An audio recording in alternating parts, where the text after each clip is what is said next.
Everybody has that friend though that breaks out into freestyle. Oh, absolutely. I had a rap name, MC Halo, since I was like 13. Like always. MC Halo. MC Halo in the building. Yes. I used to rap all the time. I could you typically get the plane to take off, but the plane would crash somewhere in.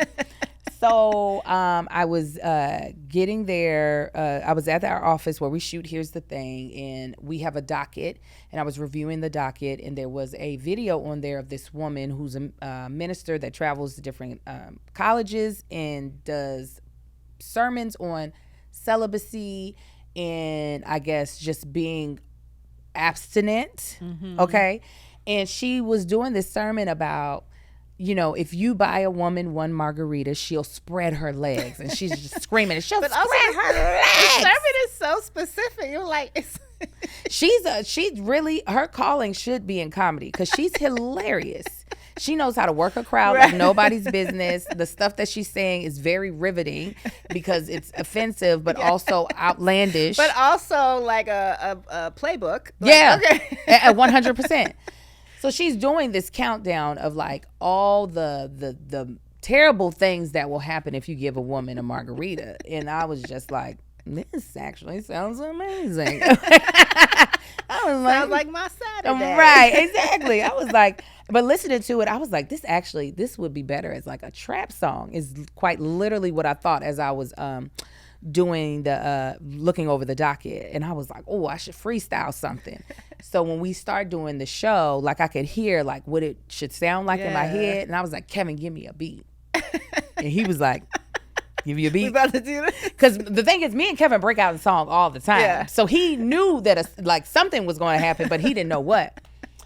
And the fact that the plane took off and I landed the plane very smoothly, I was like, okay, bitch, you did that. MC Halo. MC Halo showed up. And usually MC Halo, like when I got older, she used to have some shots first. But this time I was like, I'm fully sober. She was clear. Yes, very much so. So because I know social media well enough, I was like, let me clip this, put it online. Someone will put a beat behind it. Yeah. Like I already know. Yeah. So two young men, Carl Dixon, a.k.a. Casa D, and Steve Terrell, they work together as producers. They put a dope beat behind it, and they could hear my cadence well, because in my head, I was like, this is kind of like a New Orleans bounce. Yeah. And so that's what they put underneath Yeah. it. I was like, oh, this is perfect. And so it was just getting bigger and bigger, and they hit me up, and they were like, hey, what do you think about turning this into a song? And now, had you ever, were you, I mean, I know you were MC Halo. Did you have a dream at one point to do a rap song, a whole song? Girl, I used to be in R&B singing groups, girl. What are you talking about? So you were like immediately yes. No, actually, no, I wasn't at first. I had to pray on it, but I prayed before I actually talked to them because I did not want to be taken advantage of. And there are people, the one thing about acting is that there are guardrails because of our unions. Yeah, yeah. The music industry, there are no guardrails. It's so true. Okay, Yeah. anything goes. Yeah. And there have been multiple times where I've been really close to that being the lane that I went into. Oh, yeah. And I think God protected me because I would be out here, one of these people with these stories that TMZ or the Shade Room is having to break. Angel finally tell all of the things that they tried to make her do. Right. All this stuff. Right. So I was just like, okay, Lord, I don't want to be taken advantage of, but because actually they DM'd me, we would like to turn this into a song. What would you think? I went ahead and wrote the rest of the song. Wow. It took me maybe like 15, 20 minutes to write. Now you're just showing off. Girl, listen now, I might not be able to write a story I'm that a way, writer. but my pen is sick with it, okay?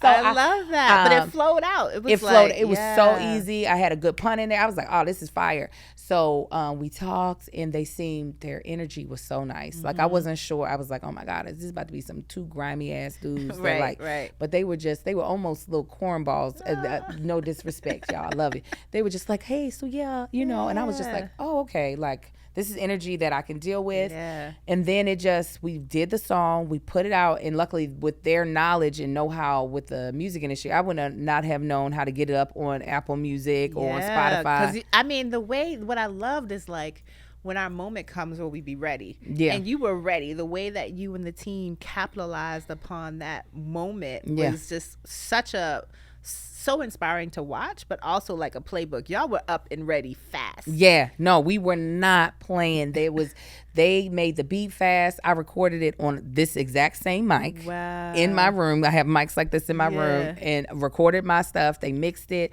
and then record labels were calling left and right. Wow.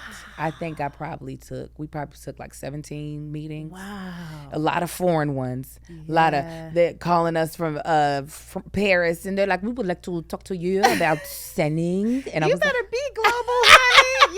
Yes. But we end up signing with something, a label here, Giant Music, and they were like, they had a really strong plan. They were like, we want to do a remix with like either Frida or maybe Saucy Santana, which happened. Yes, and Saucy, when I talk about somebody writing fast, he was like, we got on the phone. He was like, "Hey, Miss Margarita, lady."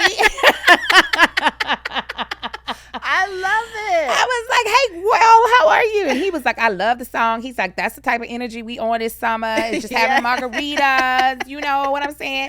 He was like, "I would love to do it." And so he had his verse in by the next day. Wow. We flew him out. I was actually on vacation, and it was just so many different flights, but we flew back in, shot it. They were like, Cindy Crawford. I was going to say, was it Cindy Crawford? See, how did that come about? So the record label, what they're good for is they know how to find money for marketing, and they know how to put money in marketing. Yeah. So when somebody at the record label knew one of the owners of Casamigos. Yeah. Her husband is one of the owners. Co-owners. Yeah. Okay. And they were like, so Cindy, she wants to do the video. And I was like, Cindy Crawford? Cindy Crawford? Right. Like that moment where you push her out the way. These to go down in history, honey. These to go down. I was so nervous. Did you think in acting school you were going to have the opportunity? Absolutely not. That's the vision that I did not have. I did not have the vision of basically T-boning this woman off of a bar. And she kept, because I was doing it light. I was like, ugh. And she was like, "No, Angel, I really need you to knock me over." And I said, "If y'all let me hurt Cindy Crawford, I'm fighting everybody up in here."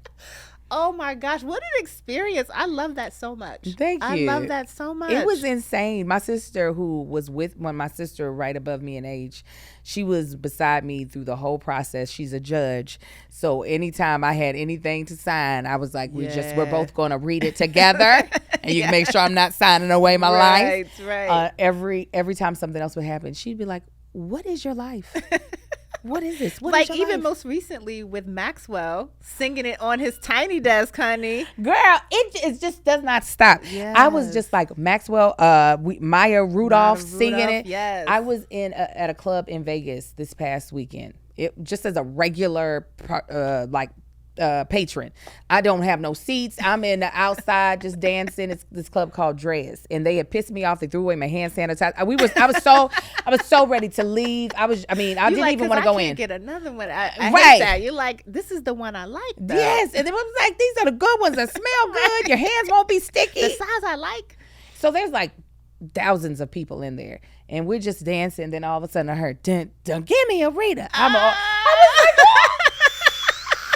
like to know that in clubs in Vegas, and one of the guys who managed it, one of my homegirls ran into him. He was like, "Oh yeah, we play that every night." I love that so much. I said, it's a part of the set. I love that so much. Yeah. So what's next on your music journey? I'm writing an EP right now that we're going to release at the end of the year. Amazing. And you just came out with a new single too. Yes. I just want to shake my something. I just really, when we talk about being a honey. Yes. I really wanted to write music from that perspective. And that's what we love. We love that because it's like we like to party, but also we tired. Yes, we are tired. And these are the things. Like, I love the rap girlies that are out right now.